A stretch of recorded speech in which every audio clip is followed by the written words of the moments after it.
সংসার করে ভজন করে দেখাও আর সংসারে থেকে বৈরাগী হও। ও মায়েরা, সংসারে থেকে বৈরাগী মানে কি? বিষয়সু অনাসক্তি। এই যে বিষয়সু অনাসক্তি মানেটা কি? বিষয়ের প্রতি আসক্তি থাকবে না। ভালো করে বুঝবেন মা, কোন বিষয়ের কথা বললো আমার মহাপ্রভু? কোন বিষয়?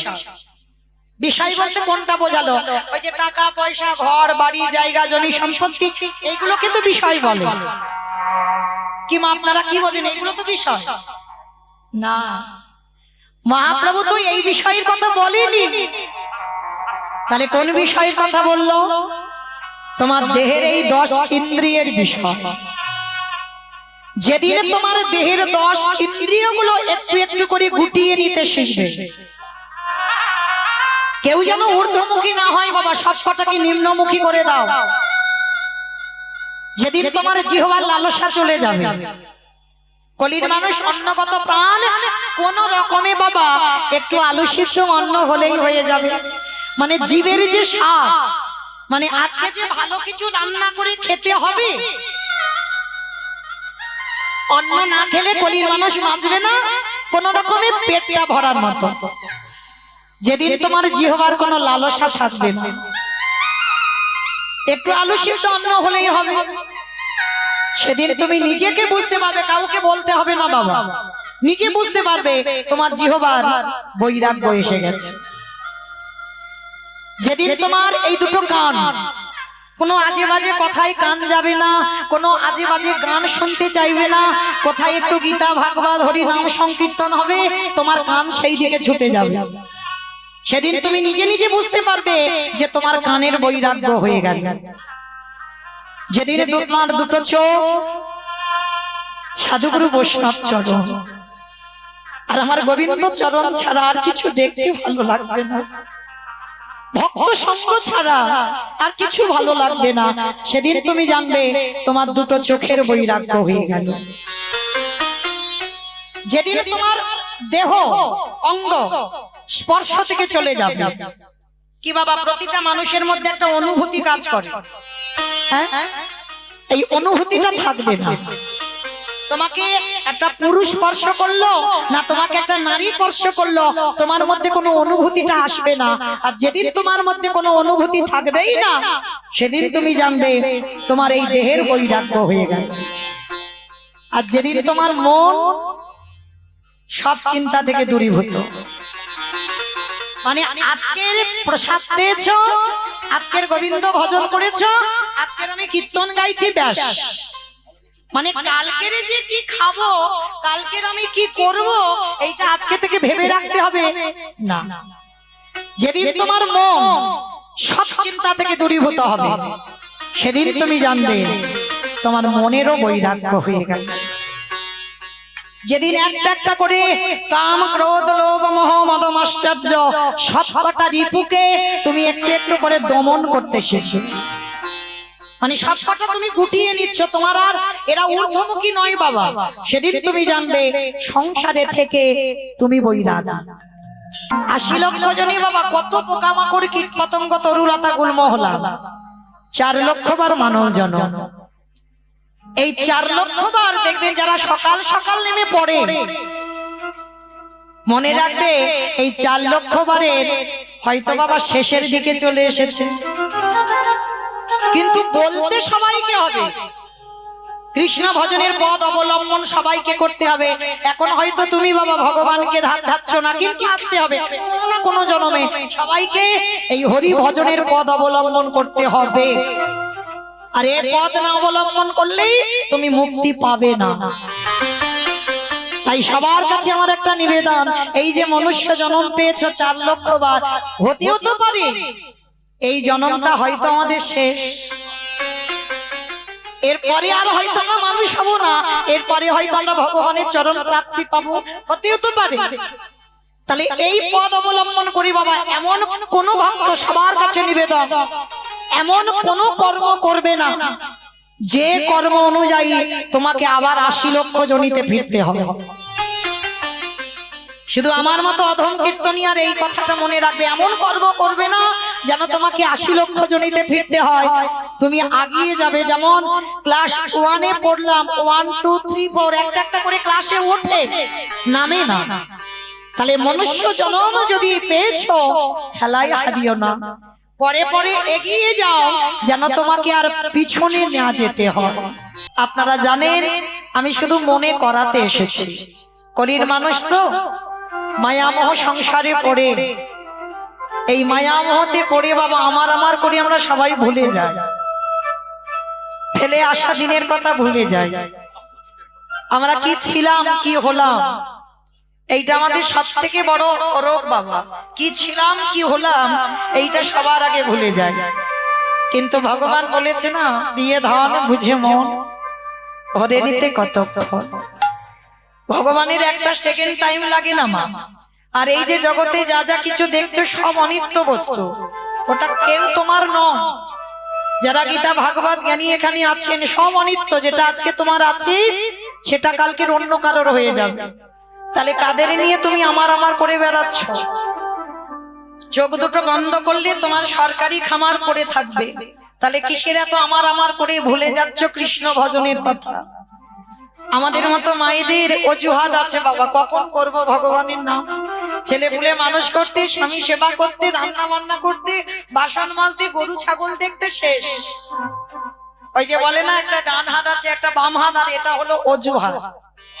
ভগবান বলছে, কলির মানুষ কর্ম করতে গিয়েছিস, কর্ম কর, কিন্তু ভুলে গেলে হবে না। হাতে করো কাম, মুখে বলো না। মুখটা কাজ করবার জন্য দেয়নি, মুখটা শুধু ওই আজে বাজে খাবার জন্য নয়, আজে বাজে কথা বলবার জন্য নয়। ভগবান বলছে, ওরে কলির জি, সারাদিন তোরা কত আবল তাবল বাচাল বলিতে পারো, তাহার ভিতরে কি একবারও কৃষ্ণ বলিতে নারো।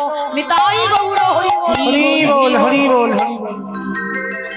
তাহলে সারাদিনের মধ্যে বাবা যত আবল তাবল বলো না কেন, যদি 24 ঘন্টার মধ্যে একটুখানি গোবিন্দ চরণে বসে, বেশিক্ষণ সময় দিতে হবে না। ভগবান জানে কলির মানুষ এদের অনেক কাজ, কিন্তু সারা দিনের মধ্যে একটুই আমার চরণে বসে যদি একবার হা কৃষ্ণ প্রাণে গোবিন্দ বলে, যদি একবার হৃদয় খানা ভাসিয়ে দিই, ওই গোবিন্দ চরণে যদি কেউ বলতে পারো, হৃদয়ময় আমাদের দেহ মন প্রাণে জীবন আমার বলতে যা কিছু ছিল সবই আমি তোমার চরণে দিলাম বলে, যদি ডাকার মতো ডাকতে পারো আমার ভগবান কি থাকতে। তাহলে মাইরা ডাকার মতো ডাকলে, ভালোবাসার মতো বাসলে ভগবান কি থাকতে পারবে? কখনো থাকতে পারবে না। এই ভগবানের আমরা অনেক ভক্ত আছি বাবা, জগতে ভক্তের অভাব নাই, কিন্তু আজ পর্যন্ত একজন ভক্তের মতো কোনো ভক্ত হতে পারিনি, যেটা হলো নামাচার্য হরিদাস ঠাকুর, যিনি 3 লক্ষ নাম জপ করতেন। কোথায় বসে না, জগন্নাথ ধাম, পুরী ধাম, লীলাচলে বাবা, সিদ্ধ বকুল তলায়। রাধে রাধে। যারা পরবর্তী দিনে বাবা এখন গেছেন ওই সিদ্ধ বকুল, অবশ্যই করে দেখেছেন। কিন্তু এতজন ভক্ত বসে আছেন না, যদি সবাইকে বলা যায় যে তোমরা পুরী ধামে গেছো বাবা, সব হাত উঠে যাবে। পুরী ধামে সবাই গেছে, সবাই সমুদ্রে ঢেউ খেয়েছে, কিন্তু কজন ভক্তকে একটু জিজ্ঞাসা করে দেখো, তোমরা কি রাধাকান্তের মঠ দেখেছো? যারা যাবেন পরবর্তী দিনে, সবার চরণে আমার বিনীত নিবেদন, যদি দর্শন করতে হয়, সমুদ্রে ঢেউ খাওয়া পরে হবে মা, দর্শন যদি করতে হয় একবার রাধাকান্ত মঠ দর্শন করতে, যেখানে ছোট্ট একটা ঘরে আমার মহাপ্রভু 3.5 জন ভক্ত, স্বরূপ দামোদর রায়, রামানন্দ আর শিখি মাইতি। আর শিখি মাইতির একটা বোন ছিল মাধবী দাসী, নারীরা অর্ধে। ওই জন্য বলছে 3.5 জন। কিন্তু বাবা মহাপ্রভু তো সন্ন্যাস নেবার পরে তো গম্ভীরা, তাহলে সন্ন্যাস নেবার পর সেখানে তো নারী বদন দর্শনই হবে না, তাহলে শিখি মাইতির মন মাধবী দাসীর কথা এলো কেন? সেই 3.5 জন ভক্তের মধ্যে মাধবী দাসীর কথা উঠলো কেন এখানে? এই মাধবী দাসী 60 বছরের বৃদ্ধা নারী। কেন জানো মা? এই নারী জাতিদের হাজার বাধা, যেটা একটা পুরুষের হাজার বাধা হয় না বাবা। নারী জাতিরা সারা জীবন পরাধীন। জন্ম নিল বাবার অধীনে রইল, বড় হওয়ার পরে স্বামীর হাতে দিল, স্বামীর অধীনে রইল, একটু বয়স হয়ে গেল এবার ছেলে বৌমার অধীনে রইল, আরো যদি বয়স হয়ে তুমি বেঁচে থাকো এবার নাতি যেটা বলবে তোমাকে সেটাই শুনতে হবে। সারা জীবন নারী জাতিরা পরাধীন। তো এই মাধবী দাসী 60 বছরের বৃদ্ধা নারী, গম্ভীরাই মহাপ্রভু 3 জন ভক্তকে নিয়ে থাকতো, আর মাধবী দাসী না অনতি দূরে। মহাপ্রভুর কাছে তো আসবার অধিকার ছিল না গো। দূরে দাঁড়িয়ে দাঁড়িয়ে নয়ন জলে বুক ভাসিয়ে বলতো, গৌরহরি এ জীবনে তোমার কাছে আমার যাওয়া হবে না, এ জীবনে তোমার চরণ সেবা করার অধিকার আমি পাবো না, কিন্তু যদি কোনোদিন আমার জন্ম হয় সেই জন্মে তুমি যেন আমার চরণে ছাড়া করে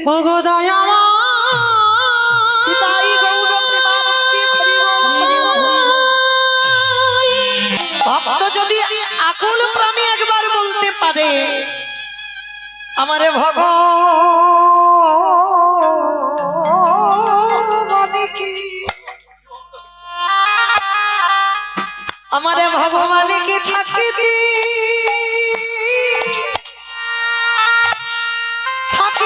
পারি, যদি জগতে কোনো আগে জন ভক্ত ওই নয়নের জলে কাঁদা প্রাণী একেবারে গোবিন্দের দুটো রাঙা চরণ ধরে বলতে পারে, হৃদয় সারাদিনে আমি কত অপরাধ করে ফেলি, তুমি তোমার চরণের দাসী মনে করে তুমি তোমার ওই চরণে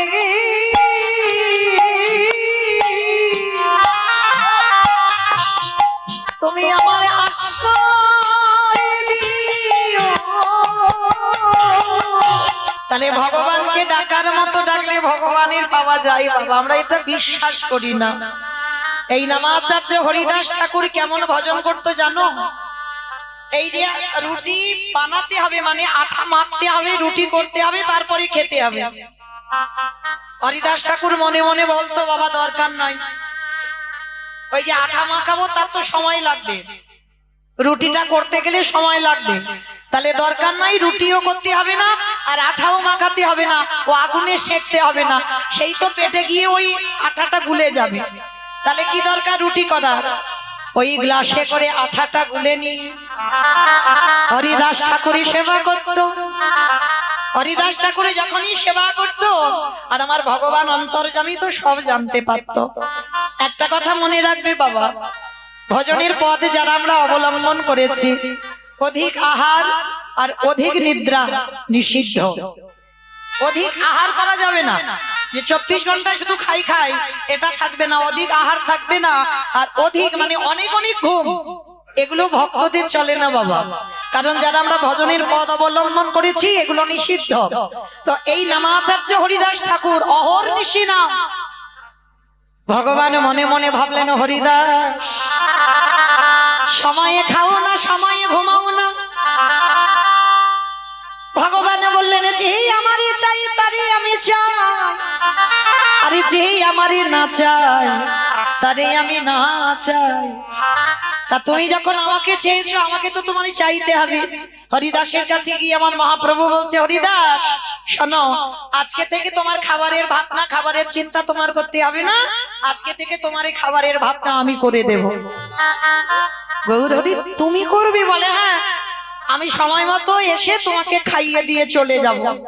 কি গো, ভগবানকে ডাকলে কৃপা হয় না? গীতা শ্লোকে আছে না, অনন্য চিন্তায়ন্ত মাং যে জন পর্যাপস্মতে তেষ্যারিত্যাভিযুক্তানা জগক্ষয়ামে বহম। এর মানেটা কি গো? ভক্ত যদি অন্যান্য চিন্তা বাদ দিয়ে শুধুমাত্র গোবিন্দ চিন্তায় মগ্ন হয়ে যায়, আমার ভগবান বললেন ভক্ত যদি অন্য কোনো ভাবনা মনের ভিতরে না আনে, যদি জগতে শুধু আমার চিন্তায় ডুবে থাকে, ভগবান বললেন যোগক্ষেম বহম, মানে ভক্তের বোঝা ভগবান মাথায় করে ওই ভক্তের দুবারে দিয়ে আসি। কেন জানো? যাতে আমার ভক্তের খাবারে অসুবিধা না হয়। এটা আমার কথা বিশ্বাস করতে হবে না, গীতা তো মিথ্যা নয় আর গীতা ভুলও নয়। গীতাই প্রকাশ করলো ভক্তের খাওয়া না হলে সেই অর্জুন মিষ্টির ঘরে আমার ভগবান ওই যোগক্ষেম বহম মানে ভক্তের বোঝা ভগবান মাথায় করে বয়ে দিয়ে এসেছে।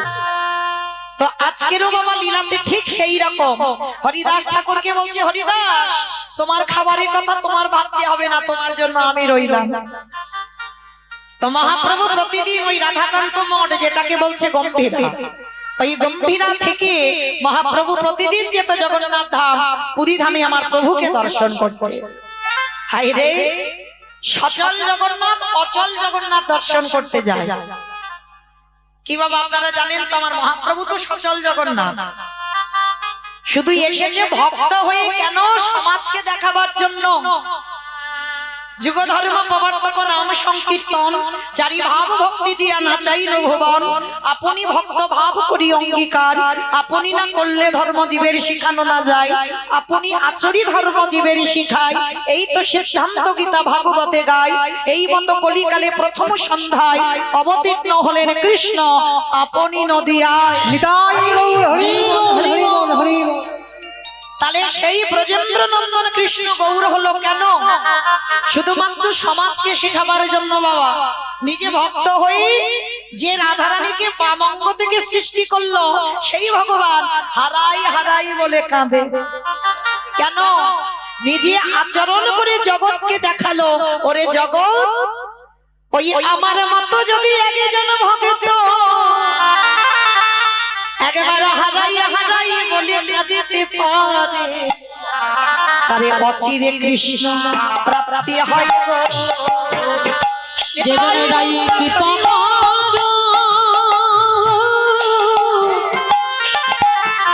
রাই কৃপা করো বলে কাঁদে, তার অচিরে কৃষ্ণ প্রাপ্তি হয় গো। আমাইরা তাহলে দেখবে এখানে যদি আমরা কেউ হা কৃষ্ণ প্রাণ কৃষ্ণ বলে কাঁদি, অন্তিম সময় মানে কৃষ্ণ প্রাণ কৃষ্ণ জীবন কৃষ্ণ সব, অন্তিম সময়ে গিয়ে তবু বিচার হবে। চিত্রগুপ্ত বিচিত্রগুপ্তকে ডেকে বলবে খাতাটা দেখো ভক্ত জগতে কি করলো। কিন্তু যদি কেউ রাধা চরণে আশ্রয় করে, রাধা রানী এত করুণাময়ী এত প্রেমময়ী, কোনদিন চিত্রগুপ্ত বিচিত্রগুপ্তকে বলবে না যে আমার ভক্ত এলো একবার খাতা দেখো জগতে কি করে এলো। তাহলে মা কি বুঝলাম? হা কৃষ্ণ বলে কাঁদলে কিছু হবে না, যদি কাঁদতে হয় হারাই হারাই বলে কাঁদো। আমার চৈতন্য মহাপ্রভু তো সমাজে এসে নিজে ভক্ত হয়ে সমাজকে শেখালো, কৃষ্ণ বলে কাঁদলে কিছু হবে না, আমি যার অধীনে থাকি, যে আমার ধ্যান, যে আমার জ্ঞান, যে আমার জীবন, যে আমার মরণ, যদি কলিযুগের একজন ভক্ত ভগবান বলছে আমি যার অধীনে থাকি, তার চরণ যদি কেউ আশ্রয় করে, তাকে কিছু ভাবনা ভাবতে হয় না। কৃষ্ণ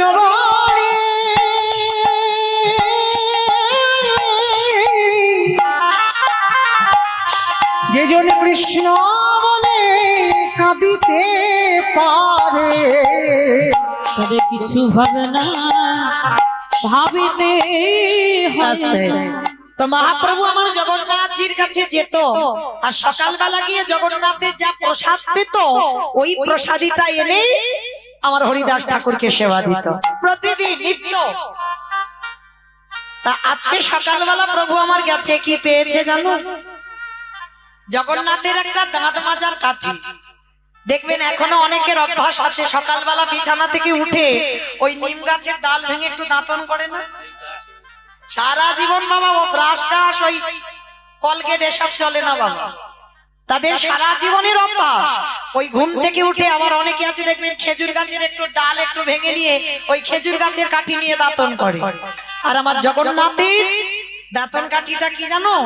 বকুল গাছের কাঠি। জগন্নাথের কাঠিটা হচ্ছে দাঁতন কাঠিটা, নিম কাঠি নয়। জগন্নাথের দাঁতন কাঠি হলো বকুল গাছের কাঠি।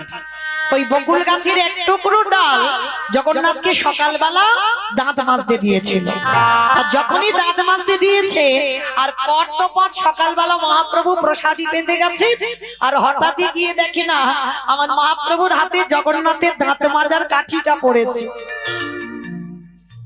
মহাপ্রভু মনে মনে বললেন, হাই ভগবান, আজ সারাদিন আমার হরিদাস জগন্নাথের এই দাঁত মাজা কাঠিটা পাবে। যাই হোক, এটাই যখন ইচ্ছা জগন্নাথের তাই হবে। এইবার দাঁত মাজার দাঁতন কাঠিটা নিয়ে আমার মহাপ্রভু হরিদাসের কাছে এসেছে। হরিদাস, ও হরিদাস, এই নাও প্রসাদীটা ধরো। তা যেই না হাতে দিয়েছে না, ভক্ত তো কোনো কৈফিয়ত নয়, কোনো প্রশ্ন নয়, প্রভু দিয়েছে বলে কথা।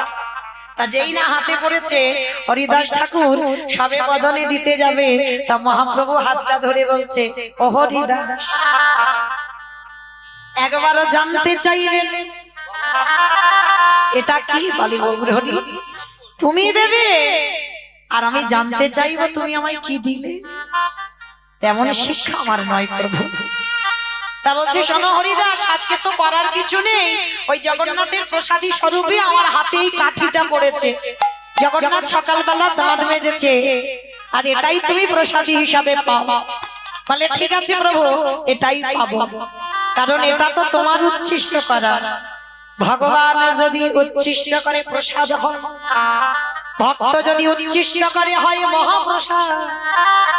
এইবার যেই না বাবা অনেকটা বড় কাঠি তো বকুল গাছের কাঠি, তো অর্ধেকটা সেবা করেছে আর অর্ধেকটা যেই না অনেকটা বেশি তো ওই কাঠিটা নিয়ে ওই সামনে মাটিতে পুঁতে রেখেছে, যদি পাটা লেগে যায় মাটিতে পুঁতে দিয়েছে। আর হরিদাস ঠাকুর বসে বসে নামের মালাটা নিয়ে নাম জপ করছে। আর এত রোদ, মানে সূর্যদেবের এত তেজ বাবা, হরিদাস ঠাকুরের সর্বাঙ্গ দিয়ে ঘাম ঝরে ঝরে পড়ছে। আর কি আমার ভগবান থাকতে পারে? হরিদাস সামান্য একটু ওই গাছের ডাল সেবা করে সারাদিন রোদে রোদে নাম করছো, দাঁড়া আমি আসছি তোমার কাছে। এইবারে মন্দির থেকে জগন্নাথ কাঠের রূপে ত্যাগ করো। যেই না এসে দাঁড়িয়েছে হরিদাসের সম্মুখে, হরিদাস কিছু জানে না, নামে মধ্যে ডুবে রইল। আরে আমার ভগবান এসে কি করে জানো?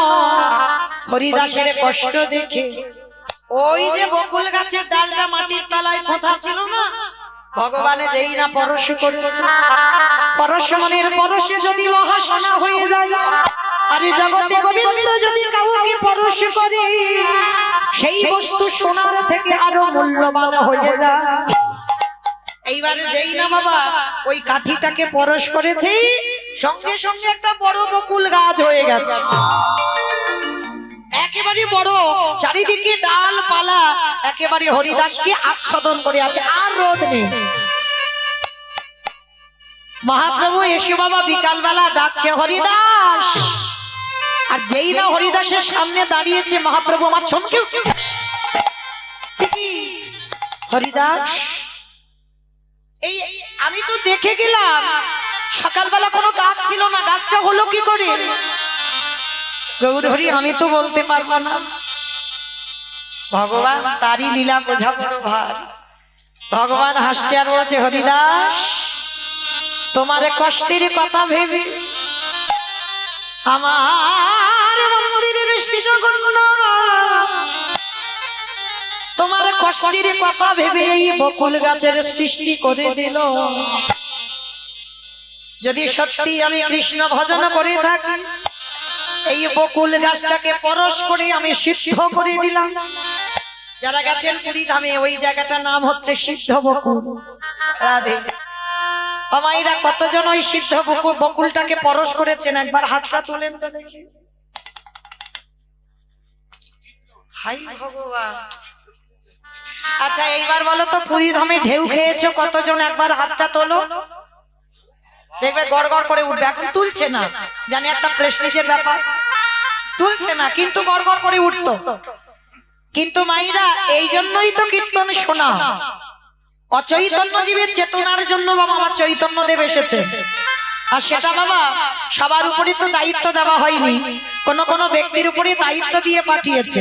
কি বাবা, আমি যদি বলি স্কুল মাস্টারি করবো, আমার কি হবে আমার দ্বারা? আমি যদি বলি এক্ষুনি প্লেন চালাবো, আমার দ্বারা হবে? হবে না। আমার এইটাই বরাদ্দ, এটা আমার সেখান থেকে পাশ হয়ে এসেছে, আমাকে এটা করতে হবে। তো আজকে লক্ষ্য করে দেখেন, সেই জগৎ সংসারী আমার ভক্ত বাৎসল্য ভগবান যারা গেছেন দেখবেন, ওই সিদ্ধ বকুল মহাপ্রভু পরশ করে বললেন, ও হরিদাস এই যতদিন পৃথিবী থাকবে ততদিন এই সিদ্ধ বকুলে থাকবে। দেখবেন না বকুল গাছের তলায় কোনো মাটি নেই, গাছের মধ্যে যে শস্য তাও নেই, কিন্তু তথাপিও বাবা বকুল গাছে নতুন নতুন পাতা গজাচ্ছে। হ্যাঁ, চারিদিকে পাতা একেবারে ফল ফল করছে। কি করে হয়? যে গাছের গোড়ায় মাটি থাকে না, পার্থিব জগতে জড় জগতে, সে গাছ বাঁচে না। তাহলে সিদ্ধ বকুল আজও কেন বেঁচে রইল? কারণ ওই যে মহাপ্রভুর পরশ করা, আশীর্বাদ দেওয়া, পৃথিবী যতদিন থাকবে ও গাছ ততদিন থাকবে।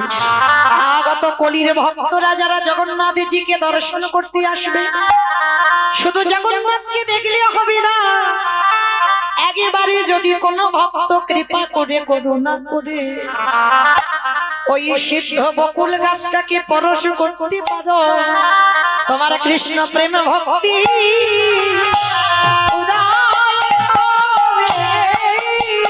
আমি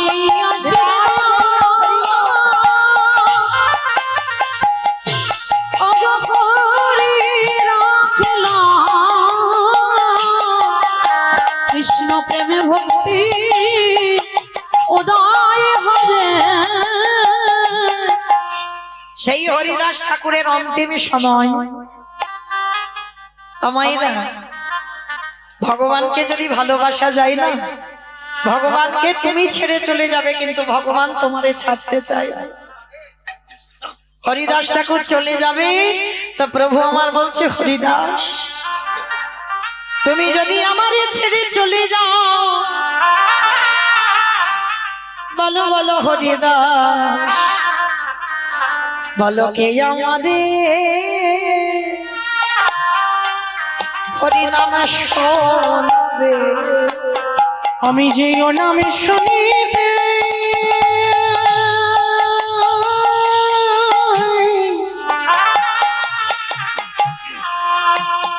আমি যে ওই নামে শুনিতে বড় ভালো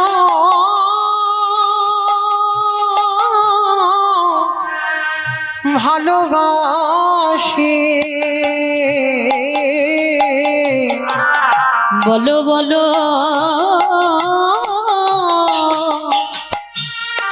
নামকে শোনাবে। যেই না বললো তোমার মতো করে কি নাম শোনাবি তুমি যদি চলে যাও?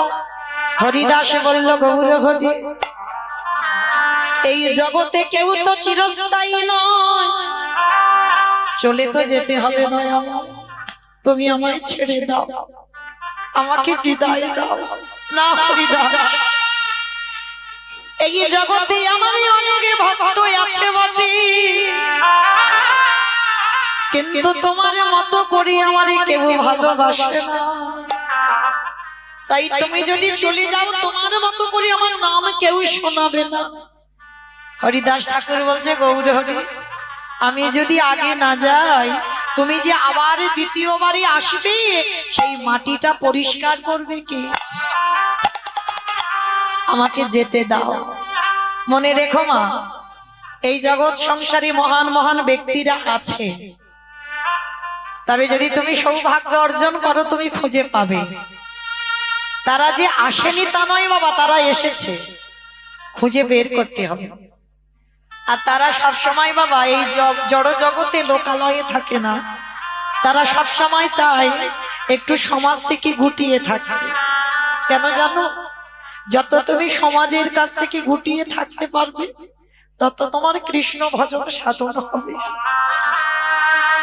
আর যত তুমি বাবা সমাজে প্রকাশ পাবে, তোমার কৃষ্ণ ভজন সাধন সবই নষ্ট হয়ে যাবে। তাই সবার কাছে আমার একটা নিবেদন, যতজন ভক্ত আছে একটু আশীর্বাদ আমায় করবে। এর পরের জন্মে বাবা আমি আর কীর্তনিয়া হতে চাই না, আর কীর্তনিয়া হতে চাই না। যদি কোনোদিন মনুষ্যকুলে আসে, আপনাদের মতো যেন ভক্ত হয়ে আসতে পারে। কারণ এই জায়গায় দাঁড়িয়ে বাবা ভজন সাধন হয় না। যত তুমি প্রকাশ পাবে, যত তোমার সম্মান বাড়বে, তোমার কৃষ্ণ ভজন সাধন নষ্ট হবে। হরি বল, হরি বল। ভজন করতে গেলে বাবা নিরঞ্জন জায়গায় ভজন করতে হবে। ভজন করতে গেলে তোমায় একাকে ভজন করতে হবে। আর কৃষ্ণ ভক্ত কোনদিন বাবা এই আত্মীয় পরিজন বন্ধু বান্ধব সবাইকে নিয়ে মরে না। ভগবান কি করে জানো? তাদেরকে একাকী করে দেয়। কারণ ভগবান জানে একাকিত্ব ভজন সাধন সঠিক হয় যেদিনে তোমার আশেপাশে আর কেউ থাকবে না। ওই কেউ এসে বলবে না আমায় দাও আমায় দাও, এই দাও দাওয়ের মধ্যে তুমি থাকবে না। যখন তুমি একাকী হয়ে যাবে, সেদিনে তুমি কৃষ্ণ চরণ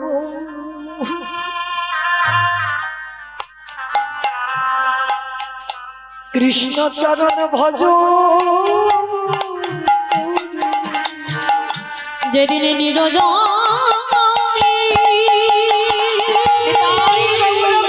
হরি বল, হরি বল, হরি বল। যেদিনে নিরজনী এক মনে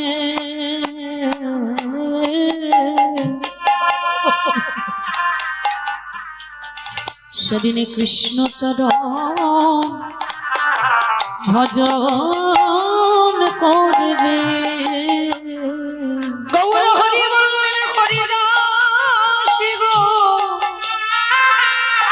আমার ভক্ত আছে অনেক বটে, তবে সঠিক ভক্ত জগতে বড় দুর্লভ। তাই তুমি যদি চলে যাও আমাকে নাম শোনাবে কে? আজকে তুমি যদি চলে যাও, ওই মাটির তলায় যদি তুমি সমাধি দেওয়া হয়, তোমার যে ঠান্ডা লাগবে। কথা বলতে বলতে হরিদাস দেহটাকে সমাধিস্থ করে দিল। যারা ভজনিয়া বাবা, যারা সাধনিয়া, তারা বুঝতে পেরে যায় যে তাদের অন্তিম সময় এসে গেছে, তাদের ডাক এসে গেছে। তারা বুঝতে পেরে যায় বাবা এই জনজগতের মানুষদের মতো তারা নয়, তারা জগতে মেশে না, তারা বুঝতে পেরে যায়। তো হরিদাসী যখন সমাধিস্থ হয়ে গেল কথা বলতে বলতে, কিন্তু প্রতিজ্ঞা করেছিল ওগো গৌরাখে,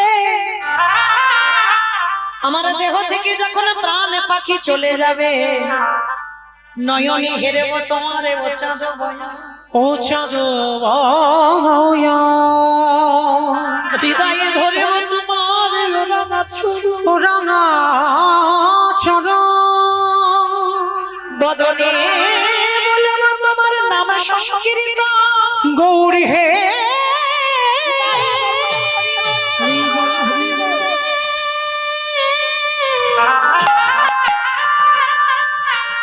ও গো দয়া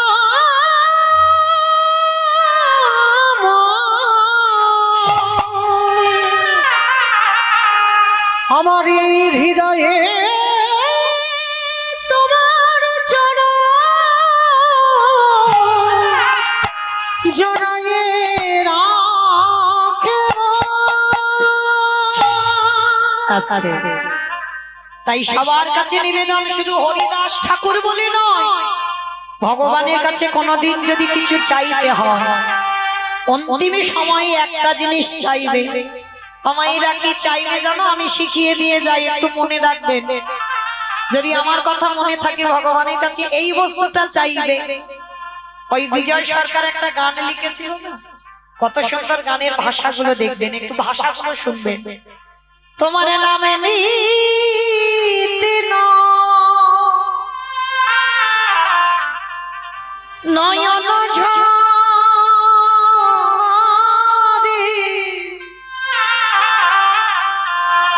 প্রেম বনা ভেসে দয়া।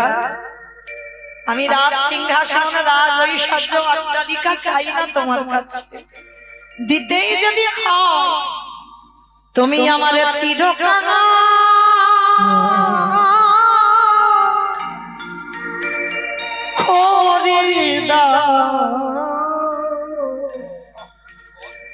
করে দাও ধরা। তোমার নামে নিত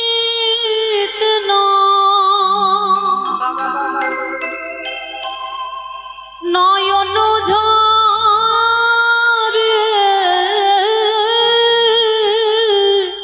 ভগবানের কাছে চাইবেন সারা জীবন আমি কাঙাল যেন থাকি, প্রেম বন্য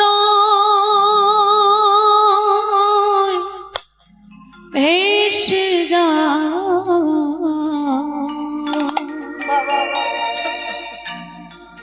চিরকাল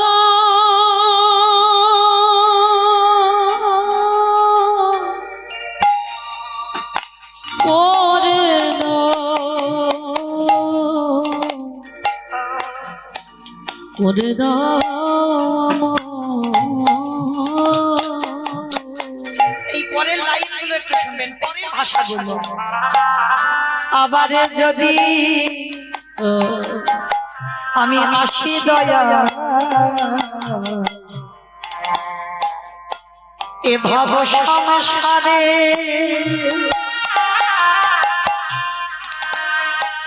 যেন কৃষ্ণ ভক্ত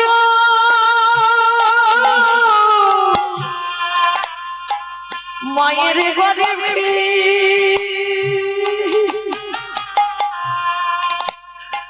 আমার জনম দিও মরে দয়া। আবার যদি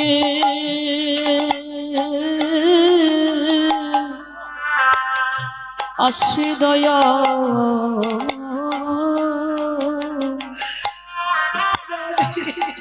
ভব সংসারে,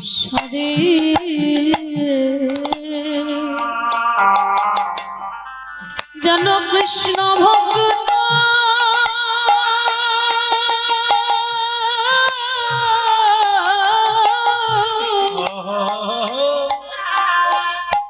মায়ের ঘরে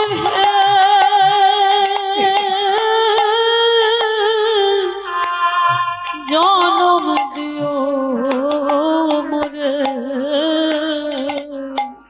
ও দয়াল আমি মুছি হয়ে, দয়াল আমি সুচি দয়াল মুচি হয়ে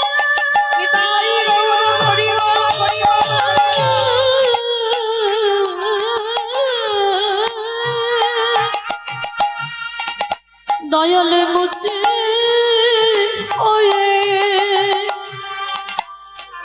আমি সুচি হব, আমার মনে যদি রাগি দয়া চিরকাল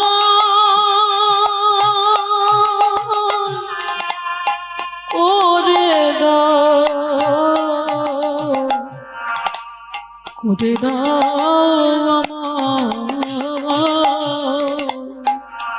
কামনা বাসনা ছেড়ে শুদ্ধ দেব কবে ভক্ত সঙ্গী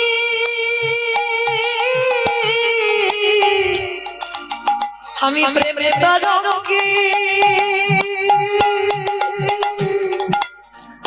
যাব মধুর বৃন্দাবন দয়ালে তাই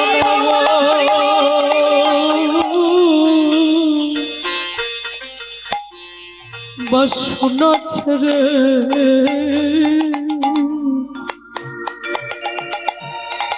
শুদ্ধ হবে কবে ভক্ত সঙ্গী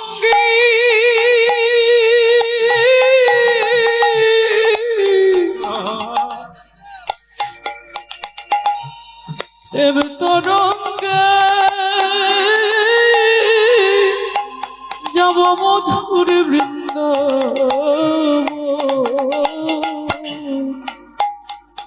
আমি ব্রজ গোপী সঙ্গে মিশে আমি ব্রজ গোপী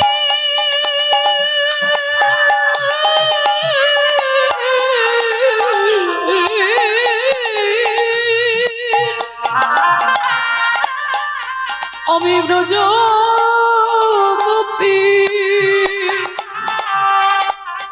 সঙ্গে মিশে তাদের পদ ধুলা মাখিব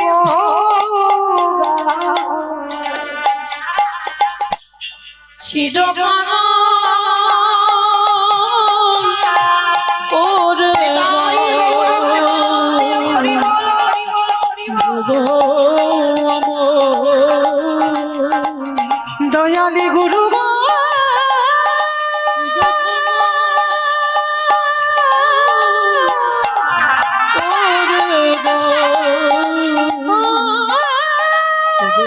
গুরু গো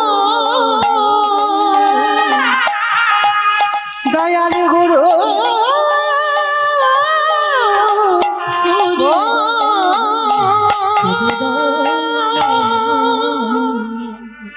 এই সংসারে কিছু নেই গো মা যতদিন তুমি দিতে পারবে এই সংসার তোমার থাকবে আর যেদিন থেকে তুমি দেওয়া বন্ধ করে দেবে এই সংসার আর তোমার নয় দেওয়া মানে শুধু অর্থ দেওয়ার কথা বলিনি যতদিন তুমি শ্রম দিতে পারবে কই তুমি একবার একটু ওই সংসারের কর্ম করা বন্ধ করে দাও দেখো তোমার সংসার কত ভালোবাসে আবর্জনার মতো বাবা নর্দমায় ফেলে দিয়ে রাখবে তাহলে কার জন্য তুমি এত কষ্ট করছো এই ধরায় এসে যে তোমার এত সুন্দর হাত দিল পা দিল চোখ দিল কান দিল বদন দিল 10 ইন্দ্রিয়ের দেহ দিল তার জন্য তুমি কি করছো সারা দিনের মধ্যে তার কথা কজন আমরা ভাবছি তাহলে আজকের লীলার মধ্যে বাবা আজকের প্রকাশ পাবে সংসারের মধ্যে থেকেও বৈরাগ্য পালন করা যায় সংসারের থেকেও বৈরাগী হওয়া যায় তাহলে আজকে লীলার মধ্যে যখন প্রকাশ পাবে বাবা আমাদের গৌচন্দ্রিকাটা সমাপ্ত করে আমরা বিষয়ে যাই আমার সেই চৈতন্য মহাপ্রভু নবদ্বীপের মাটিতে দাঁড়িয়ে কি করেছে জানো কেহ বলে বুড়াবেতি রাবণ অধিলা কেহ বলে পুরবিতি রাবণ বধিলা আছে তোমাইরা কীর্তন শুনতে গেলে শুধু একা একা তো কীর্তন হয় না কারণ একা একা যদি কীর্তন হতো না তাহলে আমার ভগবান সত্য যুগে খেলা করে বাবা সুখ পাইনি ত্রেতা যুগে রামচন্দ্র হয়ে খেলা খেলেছিল সুখ পাইনি দ্বাপর যুগে খেলা খেলেছিল সুখ পাইনি কেন সুখ পাইনি ভালো করে দেখেন বাবা সত্য যুগে ভগবান 4 নারায়ণ হয়ে খেলা করলো ত্রেতা যুগে সেই 4 নারায়ণ 4 ভাই হয়ে খেলা করলো আর দাপারে তো আপনারা জানেন 12 জন প্রধান 12 জন উপপ্রধান, মানে 24 জন বন্ধু নিয়ে খেলা করলো। 24 জনের বেশি নয়, 24 জন বন্ধু নিয়ে খেলা করলো। কিন্তু খেলা করলো বটে, কিন্তু সেই খেলাতে বাবা মারামারি পেটাপেটি খুনোখুনি হলো না? পুতনা বধ করলো, কালিয়া দমন করলো, আকাশুর বকাসুর বধ করলো, অরিষ্টাসুর বধ করলো। হ্যাঁ, মানে শুধু মারামারি করে গেল। আচ্ছা, যে খেলায় শুধু মারামারি পেটাপেটি হয় সে খেলায় সুখ হয়? তাই তো ভগবান সিদ্ধান্ত নিল কলিযুগে আর গোনাগতি নয়, ওই 24 জন 12 জন 4 জন নয়, মানে কলিযুগে খেলা হবে বাবা অগন্তি ভক্তদের নিয়ে। কি গো মাইরা, এই যে এখানে আমার যে বাবা ঠাকুর কীর্তন করাচ্ছেন, এখানে কি আদেশ দেওয়া আছে যে 100 জনের বেশি আর বসা যাবে না, বা 200 জনের বেশি বসা যাবে না, 500 জনের বেশি বসা যাবে না? না, এত বড় জায়গাতে যত ভক্ত আসবে, মানে জাতি ধর্ম নির্বিশেষে এখানে কিন্তু যদিও বাবা হঠাৎ কেউ একজন বিধর্মী মুসলমান এসেও বসে কীর্তন শোনে, কেউ বলতে পারবে এই ভাই তুমি এখানে এসে বসেছো কেন, তুমি মুসলমান, এখান থেকে উঠে চলে যাও। না, ভগবান মুসলমানকেও তো কল দিয়েছে গো, নবদ্বীপে মলয় চাঁদ কাজী। তাহলে জাতি ধর্ম নির্বিশেষে এখানে কে নিচু জাত কে উঁচু জাত, এখানে কোনো জাত নয়, এখানে নারী পুরুষও ভেদাভেদ নয়। দেখো এখানে যদি বড় একটা যাত্রা হতো তখন দেখবে মাঝখান থেকে বাঁশ বাঁধা হতো, একদিকে নারী একদিকে পুরুষ, কিন্তু এখানে নয়। দেখো নারী পুরুষ এক জায়গায় একাকার হয়ে আছে, কেন? মহাপ্রভুর এটাই বাবা মহিমা, মানে এখানে কোনো নারী পুরুষের ভেদাভেদ নয়। এখানে যারা বসবেন, ওই যে জায়গাটা বসেছেন পরীক্ষিত মহারাজের জায়গা না, ওই জায়গাতে বসে সবাই এখন আমরা গোপী, কেউ এখানে পুরুষ নয়, পুরুষ এখানে একজন, আমার অনাদিরাদি গোবিন্দ। বাবা ঠাকুর আপনারা ভালো করে জানবেন, ভজন রাজ্যে যারা যাচ্ছেন, যারা ভজনের পথ অবলম্বন করেছেন, এই যখনই আসনে বসবেন নিজেকে যদি মনে করেন আমি একজন পুরুষ, জীবনে ভজন হবে না বাবা, জীবনে তোমার ভজন সার্থকতা হবে না। তোমাকে মনে করতে হবে আমি বৃন্দাবনের একজন ব্রজগোপী। তাহলে একটা কথা মাথায় রাখবি, এখানে সবাই আমরা নারী পুরুষ আমার অনাদিরাদি গোবিন্দ, যার জন্য সব একাকার। তা ভগবান আজকে কি করেছে জানো? বৃন্দাবনের খেলা ছিল মাঠে দৌড়া দৌড়ি, বৃন্দাবনের খেলা ছিল মাঠে দৌড়া দৌড়ি, বৃন্দাবনের খেলা ছিল।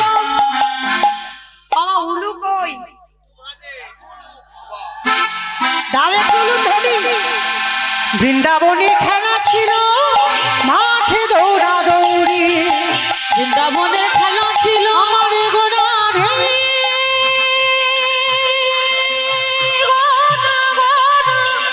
গোনা রে,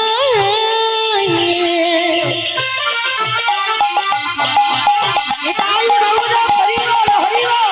গোটা গোটা গোটা গোনা রে,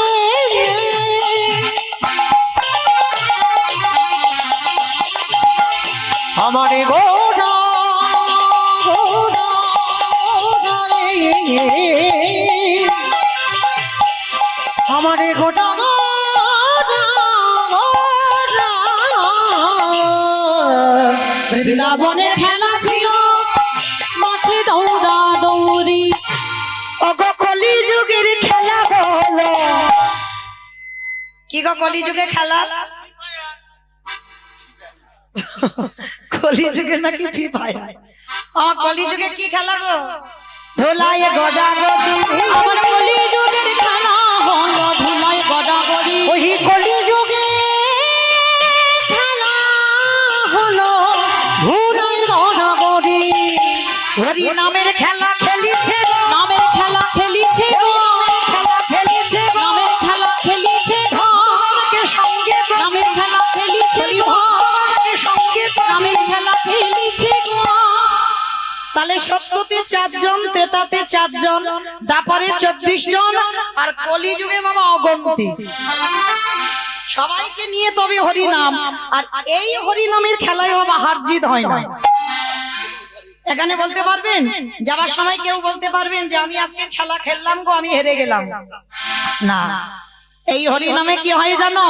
বলি সবাই যেতে, বলে সবাই যেতে, বলি দেখো দেখো সবাই যেতে, বলে সবাই যেতে বলি হরি নামের খেলাতে আগে সবাই যেতে এই হরি নামের খেলাতে দেখো সবাই যেতে ও ভাইরা, শুধু হার জিত নয়, সবাই তো যেতে বটে, আরো কি করে জানো এই খেলায়, আবার এই খেলায় আর একটা বিশেষত্ব আছে। সে খেলার নিয়মটা কেমন জানো? বলি দেখো দেখো ওই পিতা ধরে পুত্রের পায়ে, খেলায় সবাই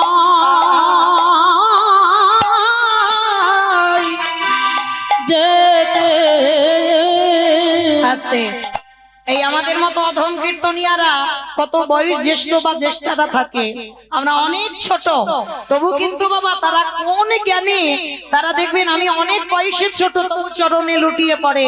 ওই জন্য মহারাজনেরা বলছেন ওই পুত্র পিতার পায়ে ধরে, এটা সবাই জানে, কিন্তু এই হরি নামের খেলায় মানে পিতাও পুত্রের পায়ে ধরে। শুধু পায়ে ধরে নয়, আরো কি করে জানো? বলি ধরা ধরিয়া জনজরি, এই হরি নামে সবাই যেতে বলি ধরা ধরিয়া জনজরি, নামে সবাই যেতে আস্তে এই খেলার বিশেষত্ব ওই চরণের দোলা আর সবাইকে হৃদয়ে আলিঙ্গন করা। এইটা বেশিরভাগ বাবা আমরা যখন মুর্শিদাবাদ নদিয়া বাংলাদেশে যাই, মানে ওই দিকের ভক্তরা, এই যে আমার বাবারা বসে আছে সামনে, মানে এইরকম পাগলের মতো ভক্তরা, মানে সবাই ধুলাই গড়াগড়ি যাবে বাবা।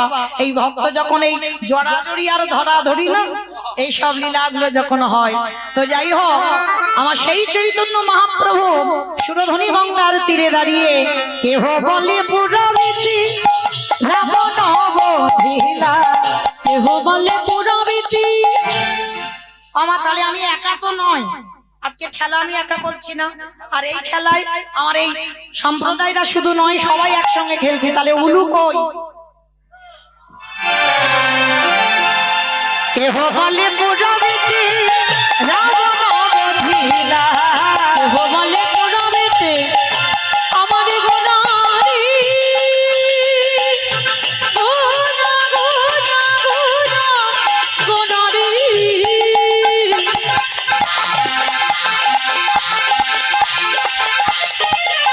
গোনা গোনা গোনা গোনারি, গোনা গোনারি। ওই নদীয়ার চাঁদ গোনা আমার আমার কানে গোনা।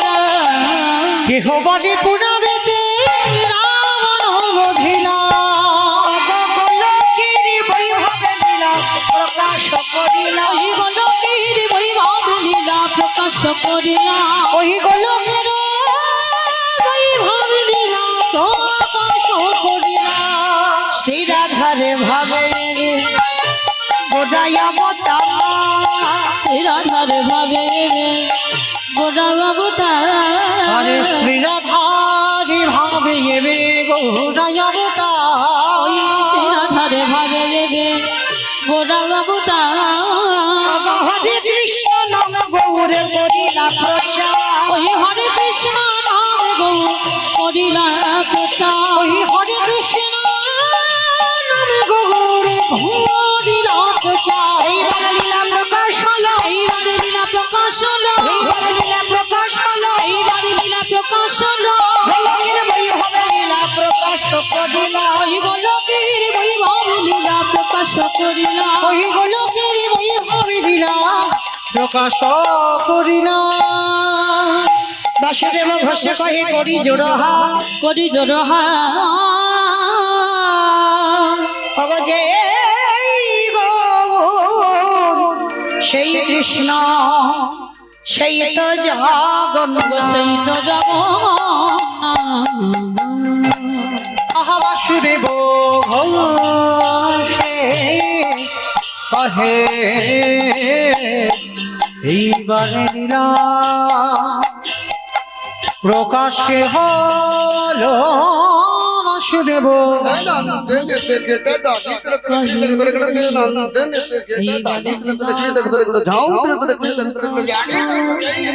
বাসুদেব বাসুদেব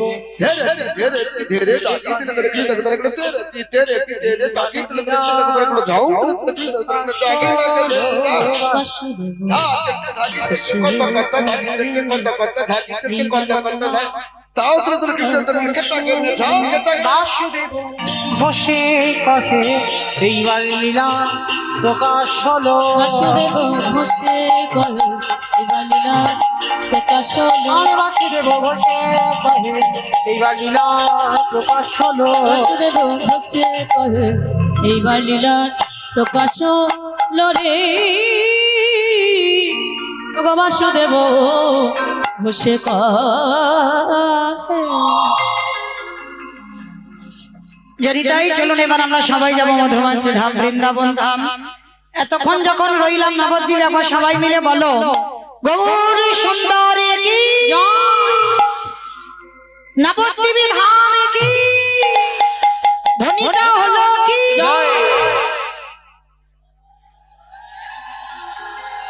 বিজয় বিজয় আমি বললাম ধ্বনিটা হলো কি এটাও জয় এটা জয় নয় একটু প্রেম সে জয় দিতে হবে এত জোরে জয় দাও কত দূর যাবে ঘটিয়া শরীফ যাক ঘটকপুর যাক চাম্পাটি যাক সোনারপুর যাক মুখস্থ বিদ্যে বলেই যাচ্ছে আমার যাবে চম্পাটি যাবে স্টেশন যাবে যাবে বাহ মানে মনে স্পিড আছে বিশ্বাস আছে এইটা রাখতে হবে এটা খুব দরকার আর এই বিশ্বাস যার নাই সে সারা জীবনে গৌর গোবিন্দ কৃপা পাবে না শুধু মাথায় রাখতে হবে এ জন্মে কীর্তন শুনলাম ফল নাই বা পেলাম ভগবান বলছে যা কিছু করিস ফলের আশা করিস না সব আমার চরণে দিয়ে দে সময় মতো আমি কাজ গুছিয়ে নিয়ে সময় মতো তোর ঘরে দেব হরি বল মাইরা কেউ কোনোদিন আশা রেখে ভগবানকে ভালোবেসো না পাবে না কৃপা তাহলে আশা যা কিছু করেছো সব আমার ভগবানের চরণে সমর্পিত সব সমর্পণ করে দাও আর দেখবে তাহলে কৃপা হবে তাহলে এ জন্মে কৃপা নাই বাহ এর পরের জন্মে নাই বাহ তারপরের জন্মে নাই বাহ তারপরের জন্মে নাই বাহ কিন্তু আমার বিশ্বাস একটা জন্মে তাকে আমার কাছে আসতেই হবে ধরা দিতে হবে হবে হবে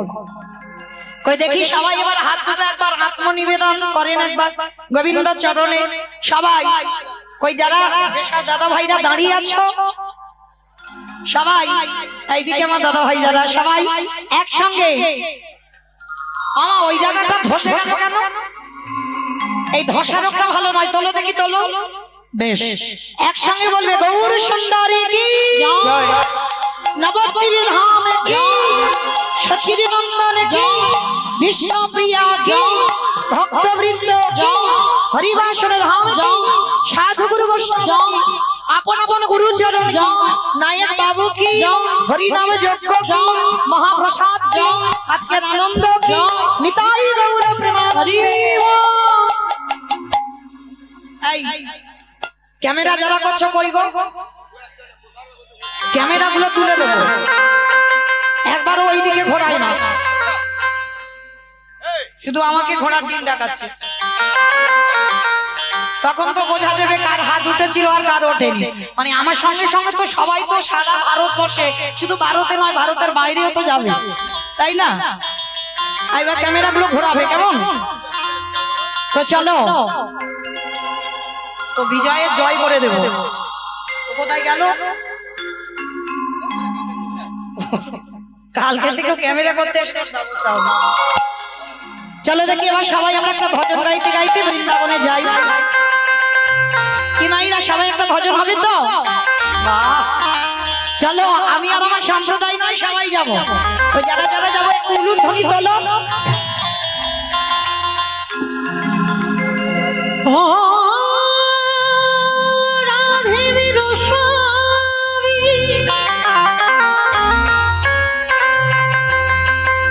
मैं हूँ राधे तेरा दास